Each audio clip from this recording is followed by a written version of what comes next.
ಏನು ಪ್ರಭಾವ ನಡೆಯುತ್ತೆ. ಹ್ಮ್, ಅದಕ್ಕೆ ನ್ಯಾಯ ಸಿಕ್ಕಿದಾಗೆ ಅದು ಎಸ್ ಐ ಟಿ ಕೊಟ್ಟಿದ್ರು ಸಾರ್ಥಕ ಆಗಿದ್ಯಾ ಆಗಿಲ್ವಾ ಅಂತ ಗೊತ್ತಾಗೋದು ಮೇಡಮ್. ಅವ್ರಿಗೆ ನ್ಯಾಯ ಸಿಗ್ಲಿಲ್ಲ ಅಂದ್ರೆ ಎಸ್ ಐ ಟಿ ಕೊಟ್ಟು ಏನು ಪ್ರಯೋಜನ ಇರಲ್ಲ. ನಾವೂನು ಕಣ್ಣಲ್ಲಿ ನೋಡಿಲ್ಲ, ಏನು ಏನಾಗಿದೆ ಏನ್ ಬಿಟ್ಟಿದೆ ಅಂತ ನಾವು ಕಣ್ಣಲ್ಲಿ ನೋಡಿಲ್ಲ. ಈಗೇನೋ ಈಗ ಹೊಸ್ದಾಗಿ ಧರ್ಮಸ್ಥಳದಲ್ಲಿ ಹಿಂಗೆ ನೂರಾರು ಕೊಲೆಗಳಾಗಿದೆ, ಈ ತರ ಆಗಿದೆ, ನಾವು ಕಣ್ಣಲ್ಲಿ ನೋಡಿಲ್ಲ. ನೋಡಿಲ್ದ ಇರೋದನ್ನ ನಾವು ನೋಡಿದೀವಿ ಅಂತ ಮಾತಾಡೋದಕ್ ಬರೋದಿಲ್ಲ. ಈಗ ಸತ್ತಿರೋರ್ಗೆ ನ್ಯಾಯ ಸಿಗ್ಬೇಕು, ಹೆಣ್ಮಕ್ಳಿಗೆ ನ್ಯಾಯ ಸಿಗ್ಬೇಕು. ಅನ್ಯಾಯ ಪರ ಜನ ನಿಲ್ಬೇಕು. ಧರ್ಮಾಧಿಕಾರಿ ಧರ್ಮಾಧಿಕಾರಿಗಳಾಗ್ಲಿ, ಯಾವುದೇ ದೊಡ್ಡವರು ಅಂದ್ರೆ ಪ್ರಭಾವಿ ವ್ಯಕ್ತಿಗಳಾಗ್ಲಿ, ಯಾರೇ ಮಾಡಿದ್ರು ಅವರು ಸಾಮಾನ್ಯ ಜನನೇ. ಇದೇನು ಮುಂದುವರ್ಸ್ಕೊಂಡು ಹೋಗ್ತಾರೋ ಅದಕ್ಕೆ ಒಂದು ತಾರ್ಕಿಕ ಅಂತ್ಯ ಸಿಗುತ್ತೆ ಅನ್ನೋ ಡೌಟ್ ಇದೆ. ಭರವಸೆ ಇದೆ, ಸಂಬಂಧಪಟ್ಟ ಅಧಿಕಾರಿಗಳ ಭರವಸೆ ಇದೆ, ಸರ್ಕಾರದ ಮೇಲೆ ಭರವಸೆ ಇಲ್ಲ. ಸರ್ಕಾರದ ಮೇಲೆ ಭರವಸೆ ಇಲ್ಲ. ಈ ರಾಜಕೀಯ ವ್ಯಕ್ತಿಗಳು, ಎಲ್ಲಾ ಪಕ್ಷದ ರಾಜಕೀಯ ವ್ಯಕ್ತಿಗಳು ಯಾರ ಮೇಲೂ ಭರವಸೆ ಇಲ್ಲ. ಸರ್, ಈಗ ಸೌಜನ್ಯ ಕೇಸ್ ಮರು ತನಿಖೆ ಆಗ್ತಾ ಇದೆ. ನಮ್ಮ ಸರ್ಕಾರ SITಗೆ ಈ ಕೇಸ್ನ ಕೊಟ್ಟಿದ್ದಾರೆ. ಇದ್ರ ಬಗ್ಗೆ ನಿಮ್ಮ ಅಭಿಪ್ರಾಯ ಏನು? ಎಸ್ ಐ ಟಿ ಕೊಟ್ಟಿದ್ದಾರೆ ಅನ್ನೋದೊಂದು ಸಂತೋಷ ಇದೆ. ಅಲ್ಲಿ ಏನೇನ್ ಪ್ರಭಾವ ಮಾಡಿ ಏನ್ ಮಾಡ್ತಾರೆ ಅಂತ ಗೊತ್ತಿಲ್ಲ. ಎಸ್ ಐ ಟಿ ಕೊಟ್ಟಿದ್ದಾರೆ, ದಕ್ಷ ಅಧಿಕಾರಿಗಳು ಕೊಟ್ಟಿದ್ದಾರೆ. ಅಲ್ಲಿ ಏನು ಪ್ರಭಾವ ನಡೆಯುತ್ತೆ. ಅದಕ್ಕೆ ನ್ಯಾಯ ಸಿಕ್ಕಿದಾಗೆ ಅದು ಎಸ್ ಐ ಟಿ ಕೊಟ್ಟಿದ್ರು ಸಾರ್ಥಕ ಆಗಿದ್ಯಾ ಆಗಿಲ್ವಾ ಅಂತ ಗೊತ್ತಾಗೋದು ಮೇಡಮ್. ಹಂಗಿರುವಾಗ ಈ ಎಸ್ ಐ ಟಿ ಕೊಟ್ಟಿದೀವಿ, ಅವ್ರಿಗೆ ನ್ಯಾಯ ಸಿಗ್ಲಿಲ್ಲ ಅಂದ್ರೆ ಎಸ್ ಐ ಟಿ ಕೊಟ್ಟು ಏನು ಪ್ರಯೋಜನ ಇರಲ್ಲ. ಇದು ಕೊಟ್ರು ಏನು ಪ್ರಯೋಜನ ಇರಲ್ಲ. ಆ, ನ್ಯಾಯ ಸಿಕ್ಕಿ ನಾವೂನು ಕಣ್ಣಲ್ಲಿ ನೋಡಿಲ್ಲ, ಏನು ಏನಾಗಿದೆ ಏನ್ ಬಿಟ್ಟಿದೆ ಅಂತ ನಾವು ಕಣ್ಣಲ್ಲಿ ನೋಡಿಲ್ಲ. ನಾವು ಸೋಷಿಯಲ್ ಮೀಡಿಯಾದಲ್ಲಿ ಬರೋದು, ಮೀಡಿಯಾದಲ್ಲಿ ಬರೋದೇ ನೋಡಿ. ಅವ್ರ ತಾಯಿ ಮಾತಾಡಿದ್ರು, ಯಾರು ಅನನ್ಯ ಭಟ್ ಅವ್ರ ತಾಯಿ ಮಾತಾಡಿದ್ರು, ಇನ್ನೊಬ್ರು ಮಾತಾಡಿದ್ರು, ನ್ಯಾಯ ಕೇಳಕ್ ಹೋದ ಹೊಡೆದು ಕಳ್ಸಿದ್ರು ಅಂತ ಹೇಳಿದ್ರು. ನಾವೇನ್ ಯಾರ್ದು ನೋಡಕ್ ಹೋಗಿಲ್ಲ ಇವತ್ತವರೆಗೂ. ನಾವೇನಲ್ಲಿ ನಾವು ಧರ್ಮಸ್ಥಳಕ್ಕೆ ಹೋಗಿ ಕೈ ಮುಕ್ಕೊಂಡು ಅಲ್ಲಿನ ಪ್ರಸಾದ ತಿನ್ಕೊಂಡ್ ಬಂದಿರೋರೆ. ಪ್ರತಿ ಒಂದ್ಸರಿನೂ ವರ್ಷಕ್ಕೊಂದ್ಸರಿ ಮನೆಯವ್ರ ಜೊತೆ ಹೋಗ್ತೀವಿ, 4-5 ಸರಿ ಫ್ರೆಂಡ್ಸ್ ಜೊತೆ ಹೋಗ್ತೀವಿ. ಯಾವತ್ತೂ ನಮ್ಗೇನು ಅದೇನು ಗೊತ್ತಾಗ್ಲಿಲ್ಲ ಅಲ್ಲಿ. ಈಗೇನೋ ಈಗ ಹೊಸ್ದಾಗಿ ಧರ್ಮಸ್ಥಳದಲ್ಲಿ ಹಿಂಗೆ ನೂರಾರು ಕೊಲೆಗಳಾಗಿದೆ, ಈ ತರ ಆಗಿದೆ, ನಾವು ಕಣ್ಣಲ್ಲಿ ನೋಡಿಲ್ಲ. ನೋಡಿಲ್ದ ಇರೋದನ್ನ ನಾವು ನೋಡಿದೀವಿ ಅಂತ ಮಾತಾಡೋದಕ್ ಬರೋದಿಲ್ಲ. ಅದು ನ್ಯಾಯವಾಗಿ ಅವ್ರಿಗೆ ನ್ಯಾಯ ಸಿಗ್ಬೇಕು, ಸತ್ತಿರೋರ್ಗೆ ನ್ಯಾಯ ಸಿಗ್ಬೇಕು, ಹೆಣ್ಮಕ್ಳಿಗೆ ನ್ಯಾಯ ಸಿಗ್ಬೇಕು. ಅನ್ಯಾಯ ಪರ ಜನ ನಿಲ್ಬೇಕು. ಯಾರ್ದೇ ಧರ್ಮಾಧಿಕಾರಿ ಧರ್ಮಾಧಿಕಾರಿಗಳಾಗ್ಲಿ, ಯಾವುದೇ ದೊಡ್ಡವರು ಅಂದ್ರೆ ಪ್ರಭಾವಿ ವ್ಯಕ್ತಿಗಳಾಗ್ಲಿ, ಯಾರೇ ಮಾಡಿದ್ರು ಅವರು ಸಾಮಾನ್ಯ ಜನನೇ. ಅವ್ರಿಗೂ ಒಂದಿನ ಸಾವಂತ ಇರುತ್ತೆ. ಅದನ್ನ ಏನ್ ಮಾಡ್ಬೇಕು, ದೇವ್ರು ನೋಡ್ಕೊಂತಾನೆ. ಈಗ ಇಷ್ಟಾಗಿದೆ. ಆ, ದೇವಸ್ಥಾನದ ಬಗ್ಗೆ ಯಾರು ಇವತ್ತವರೆಗೂ ಯಾರನ್ನು ಮಾತಾಡಿಲ್ಲ. ದೇವಸ್ಥಾನ ಕೆಟ್ಟದ್ದು, ಈಶ್ವರ ನಮ್ಮೋನಲ್ಲ, ಅಲ್ಲಿರೋ ದೇವ್ರು ನಮ್ದಲ್ಲ ಅಂತ ನಾವ್ ಯಾರು ಹೇಳಿಲ್ಲ. ಅಲ್ಲಿ ಏನ್ ಕೇಳ್ತಾ ಇದಾರೆ, ನ್ಯಾಯ ಮಾತ್ರ ಕೇಳ್ತಾ ಇದ್ದಾರೆ. ಅನ್ಯಾಯ ಆಗಿರೋ ಹೆಣ್ಣು ಮಕ್ಳಿಗೆ ನ್ಯಾಯ ಕೊಡ್ಸಿ ಅಂತ ಕೇಳ್ತಾ ಇದ್ದಾರೆ. ಈಗ ಈ ಘಟನೆಗಳೆಲ್ಲ ನಡೆದು ಹತ್ತತ್ರ 13ರಿಂದ 14 ವರ್ಷ ಆಗಿದೆ. ಅವಾಗ್ಲೇ ಸರ್ಕಾರ SITಗೆ ಈ ಕೇಸ್ನ ಕೊಡ್ಬೋದಿತ್ತು. ಯಾಕೆ ಕೊಡ್ಲಿಲ್ಲ ಅಂತ ಅನ್ಸುತ್ತೆ ನಿಮ್ಗೆ? ಅದು ಏನೋ ಪ್ರಭಾವಿ ವ್ಯಕ್ತಿಗಳು ಕೈವಾಡ ಇರ್ಬೋದು, ಯಾರಾದ್ರೂ ಇದ್ ಮಾಡಿರ್ಬೋದು, ಒತ್ತಡ ಕೊಟ್ಟಿರ್ಬೋದು, ಮಾಡಬೇಡಿ ಅಂತ. ಇದನ್ನ ಅವರೇ ಧರ್ಮಾಧಿಕಾರಿಗಳಿಗೆ ಮಾಡಿಸ್ಬೋದಾಗಿತ್ತು. ನೀವು ಹೇಳಿ, ಈಗ ಅವರೇ ಕೊಟ್ಟಿದ್ದೀನಿ, ನಾನು ಎಸ್ ಐ ಟಿ ಕೊಟ್ಟು ಬರೀರಿ ಅಂತ ಹೇಳಿದ್ದಾರೆ. ಅವರು ಎಸ್ ಐ ಟಿ ಅದಕ್ಕೆ ಈಗ ಮೊನ್ನೆನೆ ತಗೊಳ್ಳಿ, ಅವನು ನಾನೆಲ್ಲ ತೋರಿಸ್ತೀನಿ ಅಂತ ಅಂದಾಗ ತೋರಿಸಿ ಇಷ್ಟು ದಿನ ಆಯ್ತು, ಇವತ್ತಿಗೂ ಒಂದು ಬಾಡಿ ತೆಗ್ದಿಲ್ಲ, ಒಂದು ಜಾಗ ತೋರಿಸಿಲ್ಲ. ಅವರು ಕೋರ್ಟ್ಗೆ ಹೋಗಿ ಕೋರ್ಟಲ್ಲಿ ಜಡ್ಜ್ ಮುಂದೆ ನಿಂತ್ಕೊಂಡು ಸಾಕ್ಷಿ ಹೇಳಿದ್ದಾರೆ. ಏನು, ನಾನು ತೂತಿರೋ ಬಾಡಿ ಎಲ್ಲ ನಾನು ತಕ್ಕೊಡ್ತೀನಿ, ನ್ಯಾಯ ಕೊಡ್ಸಿ ಅಂತ. ಅವ್ರ ಮನನೊಂದು ಅವರು ಇಷ್ಟೆಲ್ಲ ಮಾಡಿದಿನಲ್ಲ ಅಂತ ಮನನೊಂದು ಅವರು ಹೋಗಿ ಕೋರ್ಟಲ್ಲಿ ನಿಂತ್ಕೊಂಡು ಸಾಕ್ಷಿ ಹೇಳಿದ್ದಾರೆ. ಅವ್ರಿಗೆ ಎಲ್ಲಾರ ಹೆಸರು ಹೇಳ್ತೀನಿ ಅಂತ ಹೇಳ್ತಾ ಇದ್ದಾರೆ.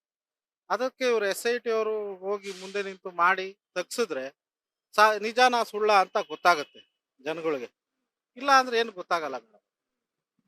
ಈಗ ಈ ವಿಚಾರವಾಗಿ ಧ್ವನಿ ಎತ್ತವ್ರು ಎಲ್ಲರಿಗೂ ಕೂಡ ಜೀವ ಬೆದರಿಕೆಗಳು ಬರ್ತಾ ಇದೆ ಅಂತ ವಿಚಾರಗಳು ಕೇಳಿ ಬರ್ತಾ ಇದೆ. ಅದ್ರ ಬಗ್ಗೆ ಏನ್ ಹೇಳ್ತೀರಾ? ಅದನ್ನ ನಾವು ನೋಡಿಲ್ವಲ್ಲ ಮೇಡಮ್ ಅವರೇ. ಈಗ ಸೋಷಿಯಲ್ ಮೀಡಿಯಾದಲ್ಲಿ ಯೂಟ್ಯೂಬರ್ಗಳಿಗೆ ಜೀವ ಬೆದರಿಕೆ ಬರ್ತಾ ಇದೆ ಅಂತ ಹೇಳ್ತಾರೆ. ಅದನ್ನ ಸಾಕ್ಷಿ ಕೊಡಲ್ವಲ್ಲ ಅವರು, ಯಾರು ಸಾಕ್ಷಿ ಕೊಟ್ಟಿಲ್ಲ.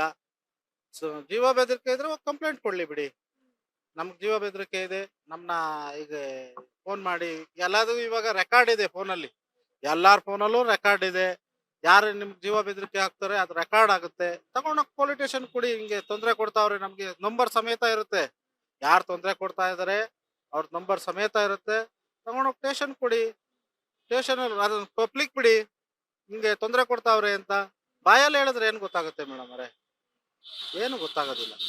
ಈಗ ಧರ್ಮಸ್ಥಳದಲ್ಲಿ ಮಾತ್ರ ಅಲ್ಲ, ಬರೀ ಸೌಜನ್ಯ ಅನ್ನೋ ಹೆಣ್ ಮಾತ್ರ ಅಲ್ಲ, ಈಗ ಎಲ್ಲಾ ಕಡೆನೂ ಎಲ್ಲಾ ದೇಶದಲ್ಲೂ ಇಂಥ ವಿಚಾರಗಳು ನಡೀತಾನೆ ಇದೆ. ಅತ್ಯಾಚಾರ ಮಾಡಿ ಕೊಲೆ ಮಾಡೋದು, ಇದಕ್ಕೊಂದು ಎಂಡ್ ಅನ್ನೋದೇ ಇಲ್ವಾ? ಸರ್ಕಾರ ಇದ್ರ ವಿಚಾರವಾಗಿ ಯಾವ ತರ ಕ್ರಮಗಳು ತಗೋಬೇಕು ಅಂತ ಅನ್ಸುತ್ತೆ ನಿಮ್ಗೆ? ದಿಟ್ಟವಾಗಿ ದಿಟ್ಟ ನಿರ್ಧಾರ ತಗೋಬೇಕು. ಪಬ್ಲಿಕ್ ಕೈ ಕೊಡ್ಬೇಕು ಇಂಥವ್ರನ್ನ.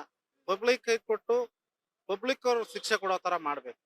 ಈ ಸೌದಿ ಅರೇಬಿಯಾ ಈ ಕಡೆ ಎಲ್ಲ ಮಾಡ್ತಾರಲ್ಲ, ಆ ತರ ಪಬ್ಲಿಕ್ ಅವರೇ ಹೊಡೆದಾಕ್ಬೇಕು. ಸೆಂಟ್ರಲ್ ರೋಡಲ್ಲಿ ಕಟ್ಟಾಕ್ಬಿಟ್ಟು ಯಾರ ಅನ್ಯಾಯ ಮಾಡಿರ್ಲಿ ಮೇಡಮ್ ಅವ್ರೆ, ಯಾರನ್ನ ಮಾಡಿರ್ಲಿ ಅವ್ರಿಗೆ ಪಬ್ಲಿಕ್ ಕೈ ಕೊಡ್ಬೇಕು. ಜನ ಮೊದ್ಲು ನಮ್ಮ ಮನೆ, ನಮ್ಮ ದೇಶ, ನಮ್ಮ ಮನೆ, ನಮ್ಮ ಹೆಣ್ಮಕ್ಳು ಅಂತ ನೋಡ್ಬೇಕು.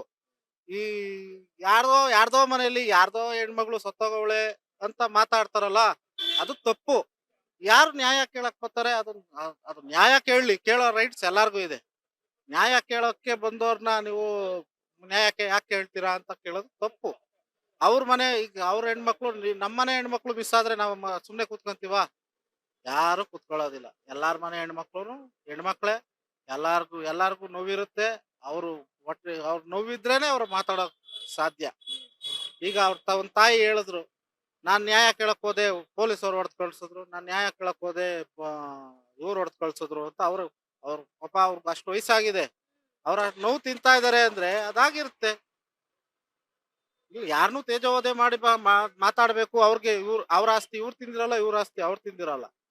ಇವ್ರನ್ನ ಕೈ ಎತ್ತಿ ಬೆಳ್ ತೋರಿಸಿ ಮಾತಾಡ್ಬೇಕು ಅಂತ ಅವ್ರಿಗೂ ಏನು ಅನ್ಸಿರಲ್ಲ. ಆಗಿರೋದನ್ನ ಅವ್ರು ಕಳ್ಕೊಂಡಿರೋ ಅವ್ರ ನೋವು ಅವ್ರಿಗಿದೆ, ಮಾತಾಡ್ತಾರೆ. ನ್ಯಾಯ ಕೇಳಕ್ ಹೋಗಿಕ್ಕೆ ನ್ಯಾಯ ಸಿಕ್ಕಿಲ್ಲ ಅವ್ರಿಗೆ. ಸೊ ಈಗ ಕೊನೆದಾಗ ನಮ್ ಸರ್ಕಾರಕ್ಕೆ ಈ ವಿಚಾರವಾಗಿ ಏನ್ ಹೇಳಕ್ ಇಷ್ಟಪಡ್ತೀರಾ? ದಯವಿಟ್ಟು ಎಲ್ಲಾ ಯಾರ್ಯಾರು ಸತ್ತಿದ್ದಾರೆ ಅವ್ರಿಗೆಲ್ಲ ನ್ಯಾಯ ಸಿಗ್ಬೇಕು. ಸೂಕ್ತವಾದ ತನಿಖೆ ಆಗ್ಬೇಕು.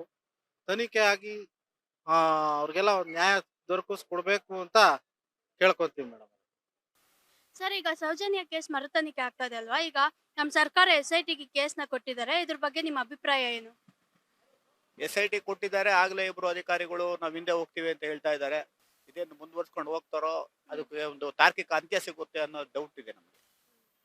ಈಗ ನಿಮ್ಗೆ SITಗೆ ಈ ಕೇಸ್ನ ಕೊಟ್ಟಿರೋದ್ರಿಂದ SIT ಅವ್ರ ಮೇಲೆ ನಿಮ್ಗೆ ಎಷ್ಟು ಭರವಸೆ ಇದೆ? ನ್ಯಾಯ ಕೊಡಿಸ್ತಾರೆ ಅಂತ ನಿಮ್ಗೆ ಅನ್ಸುತ್ತಾ? ಅವ್ರ ಮೇಲೆ ಭರವಸೆ ಇದೆ, ಸಂಬಂಧಪಟ್ಟ ಅಧಿಕಾರಿಗಳ ಭರವಸೆ ಇದೆ, ಸರ್ಕಾರದ ಮೇಲೆ ಭರವಸೆ ಇಲ್ಲ. ಸರ್ಕಾರದ ಮೇಲೆ ಭರವಸೆ ಇಲ್ಲ. ಈ ರಾಜಕೀಯ ವ್ಯಕ್ತಿಗಳು, ಎಲ್ಲಾ ಪಕ್ಷದ ರಾಜಕೀಯ ವ್ಯಕ್ತಿಗಳು ಯಾರ ಮೇಲೂ ಭರವಸೆ ಇಲ್ಲ.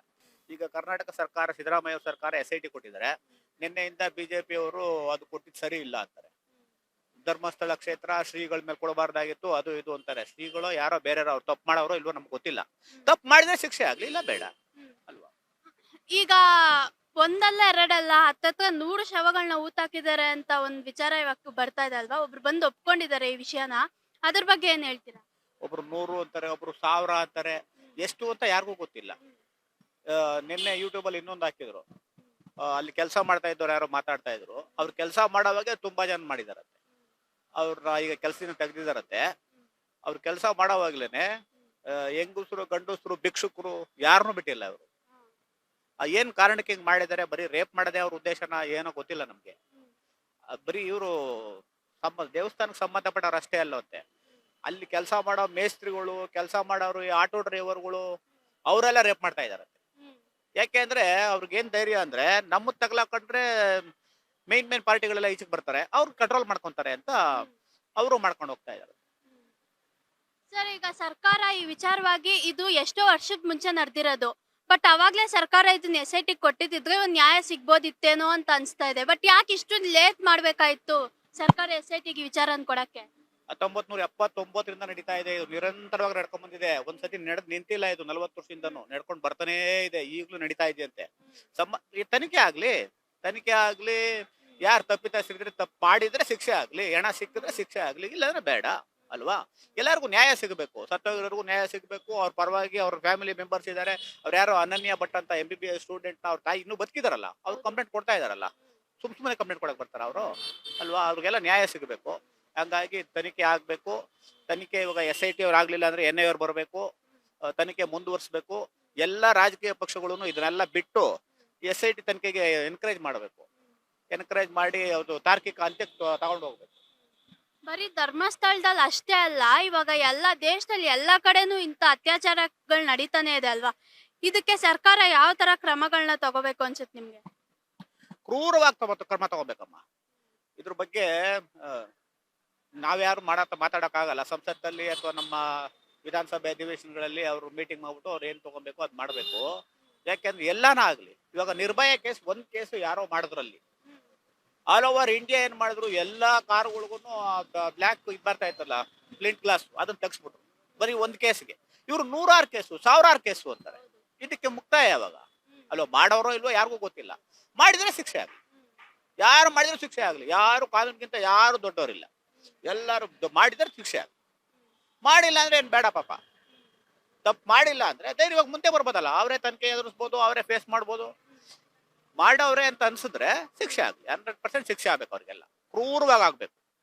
ಪ್ರಪಂಚ ತಿರುಗಿ ನೋಡ್ಬೇಕು ಅಂತ ಶಿಕ್ಷೆ ಆಗ್ಬೇಕು ಅವ್ರಿಗೆಲ್ಲ. ಈಗ ಕೊನೆಯದಾಗಿ ನಮ್ ಸರ್ಕಾರಕ್ಕೆ ಈ ವಿಚಾರವಾಗಿ ಏನ್ ಹೇಳಕ್ ಇಷ್ಟಪಡ್ತೀರಾ?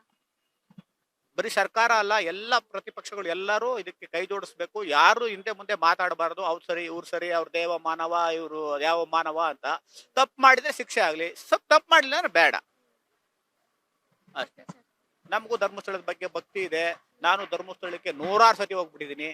ನನ್ಗೆ ಈಗಲೂ ಧರ್ಮಸ್ಥಳಕ್ಕೆ ಹೋಗಕ್ಕೆ ಆಸೆ ಐತೆ. ಮಂಜುನಾಥನ ಬಗ್ಗೆ ಯಾರಿಗೂ ಏನು ಅಪೋಸ್ ಇಲ್ವಲ್ಲ. ಕೈ ಮುಗಿತಾರೆ, ಅಣ್ಣಪ್ಪ ಸ್ವಾಮಿ ಕೈ ಮುಗಿತಾರೆ, ಮಂಜುನಾಥನ್ ಕೈ ಮುಗಿತಾರೆ, ಬಾಹುಬಲಿ ಕೈ ಮುಗಿತಾರೆ, ಎಲ್ಲರೂ ಕೈ ಮುಗಿತಾರೆ. ತಪ್ಪು ಮಾಡಿದ್ರೆ ಶಿಕ್ಷೆ ಆಗ್ಲಿ, ತಪ್ಪು ಮಾಡಿಲ್ಲ ಅಂದ್ರೆ ಏನ್ ಬೇಡ. Okay sir, thank you.